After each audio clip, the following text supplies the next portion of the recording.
Nah, kalau saya memang berkeinginan, Pak Ganjar saya tanya dulu, kamu kalau saya tugasi nanti marah juga kalau orang bilang ditugasi, memang saya harus menugasi, beliau kader. Lalu Pak Mahfud saya tanya juga, kalau nanti saya jadikan presiden dan calon presiden harus menjalankan ya yang namanya rencana untuk bagaimana memimpin bangsa dan negara ini. Sehingga apa yang dicita-citakan oleh para pendidik bangsa, rakyat kita, tolonglah pergilah ke TMP. Saya bawa Mbak Puan, Mas Nanan dari sejak masih TK. Kalau pergi ke Taman Pahlawan, saya sengaja membawa bunga yang berlebih. Saya bilang pada mereka, setelah keluarga kita tabur bunga, kamu cari nisan-nisan yang tidak bernama. Saya paling jengkel kalau orang mikir, oh ya sudah Bu, kita sudah merdeka ya merdeka. Lupa bahwa negara ini dibuat dengan susah payah, bahwa kita ditekan 3,5 abad oleh para penjajah. Lalu sekarang para elitnya, orang-orang yang sudah berkelayakan, melupakan yang namanya akar rumput, yang namanya wong cilik, yang masih sengsara, yang tidak berkeadilan. Sekali lagi saya katakan, kita setiap warga negara Republik Indonesia, siapakah dia? Akar rumput, rakyat, mempunyai hak yang sama di mata hukum. Sekarang hukum itu dipermainkan, bahwa kekuasaan itu dapat dijalankan semau-maunya saja. No, no and no. Saya selalu bilang kalau ngomong tuh sekarang 3 kali. Kenapa? Karena nomor kita 3. Ya, siapa yang nggak setuju? Pasti diem. Tapi kalau nanti di belakang ngoceh. Saudara-saudara sekalian, pemilu bukanlah alat elit politik untuk melanggungkan kekuasaan dengan segala cara.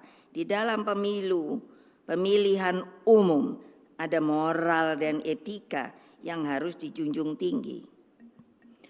Loh, saya pernah presiden. Ya setelah pemilu enggak ribut saya. Ya sudah, kalau memang betul itu rakyat memilih begitu, sudah. Kekuasaan tuh tidak langgeng loh. Yang langgeng tuh yang di atas loh. Kekuasaan akan berhenti apapun jabatannya.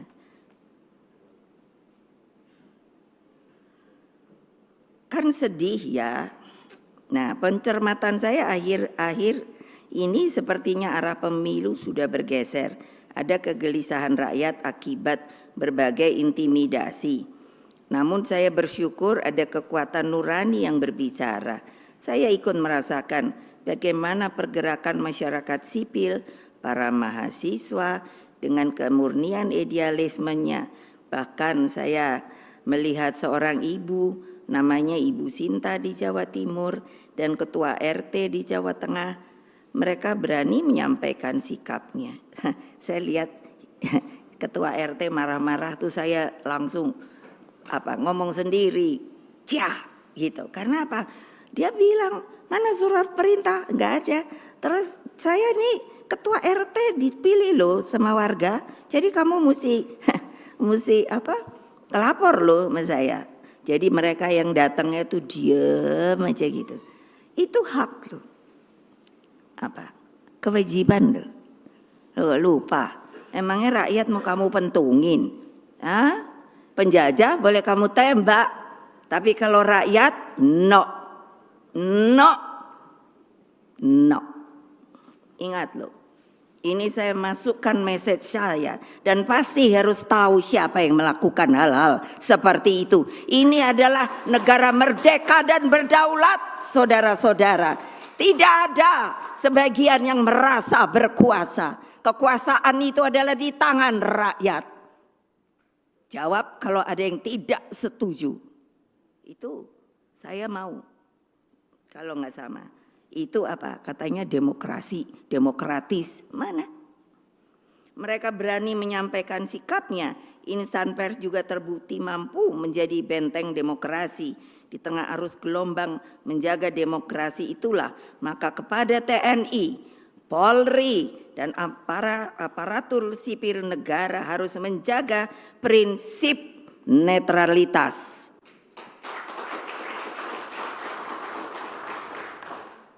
Ya emangnya pelor mau ditembakin ke rakyat? Emangnya itu rakyat sopo? Apa gitu? Ya enggak lah. Kalau saya tuh suka ngomong itu di sana itu ada Mbak Koni ahli ini pertahanan keamanan. Saya bilang sama beliau, emangnya kalau udah jadi jenderal tuh keren. Dia kalau nggak ada yang siap sampai kayak gitu, sampai kan nahan napas gitu, saya liatin ya. Aduh, yang namanya prajurit tamtama itu disuruh ngikutin, kalau nggak ngikutin katanya subordinat. Iya, saya bilang kasihan, emangnya bukan manusia? Manusia lah. Ingat loh. Terus coba apa? Sebab TNI terikat dengan sumpah. Sumpah itu kan pakai itu, pakai Al-Quran, pakai Injil, pakai kalau Hindu apa ya? Saya kurang tahu namanya. Weda. Iya, jadi kan bayangkan sumpah itu bukan sumpah omong kosong loh. Sumpah itu sama yang ke atas loh, jangan lupa sampai mati loh. Makanya ketika saya disumpah wapres, disumpah presiden lain dengan janji jabatan loh. Tolong dipisahkan. Ya, jadi ingat loh, sebab TNI terikat dengan sumpah Sabta Marga, Polri dengan Tribrata, aparatur sipil negara dengan sumpah jabatan. Nah, coba bayangkan loh, saya yang salah tuh siapa sih ketika kasus Boyolali, dan saya sampai mikir, sebenarnya apa toh yang ada di dalam hati dan pikiran mereka? Kok enak aja rakyat dibegituin? Lu apa nggak tahu kan sekarang anak muda seneng banget pakai motor apa breng-breng itu loh, apa knalpotnya dicopot, apa kan itu sebenarnya menunjukkan ya namanya anak muda apa mau sok jagoan gitu. Lah kok saya bilang enak men ya. Aduh sampai bonyok gitu saya lihat yang di apa dipukuli. Lah kok mulut bisa sampai sini yo? Kan saking cocor gemengkak itu. Terus saya tuh sampai mikir gini, yang melakukan itu orang tuanya sopo? Pada rakyat yang kayak gitu. Orang tuanya itu di mana sih? Apa bukan rakyat? Rakyat lah. Eleng loh. TNI, Polri dan lain. Mereka tuh jadi itu kan gratis loh. Dibayar oleh negara loh. Negara tuh dari mana bayarannya? Ya dari rakyat lah yang ngumpulin patuh, bayar pajak dan lain sebagainya. Ini sirkulasi apa? Saya bukan sentimen, enggak. Ini supaya tahu kalian itu abdi negara, bukan perorangan. Udah begitu mbok sadar apa yang harus dilindungi itu sopo toh? Ya rakyat lah. Lah kok saya lihat kok sekarang kayak begini ya? Gimana sih? Saya kalau ngomong memang benar. Makanya saya bikin ininya apa namanya nih? Tagline-nya Satyam Eva Jayate. Sebetulnya apa toh maksudnya ya nanti. Nah, jadi kan seperti ini. Nih, saya mau ngomong sama Polri. Yang memisahkan Polri itu saya loh. Ketika presiden kelima dipikirnya gampang, susah payah loh. Karena apa? Karena terpisahkan lagi dari TNI. Baik-baik. Itu apa enggak saya beri untuk ada pemasukan, ada pendapatan untuk APBN-nya, saya belikan yang namanya peralatan dan lain sebagainya. Eleng loh ya yang jadi pemimpin. Jangan macam-macam. Jangan saya dibully. Kalau kali ini saya udah janji, kalau dalam kampanye ini saya dibully-bully, saya udah punya loh yang namanya pengacara-pengacara. Saya tepat janji loh. Waktu sebelumnya mau dibully kayak mau apa terserah aja, tapi saya pernah bikin. Jangan saya dibully ketika pemilu. Ya, saya bukan nakutin, itu kata kebenaran saya. Nah, jadi ya eleng aja dah. Dan apa sih? Selain itu mereka juga berasal hidup dan nantinya akan kembali menjadi rakyat biasa. Kayak apa loh? Kalau lagi jadi jenderal, udah gitu pensiun.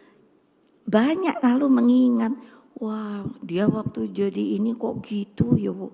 Nah saiki wis dadi wong biasa.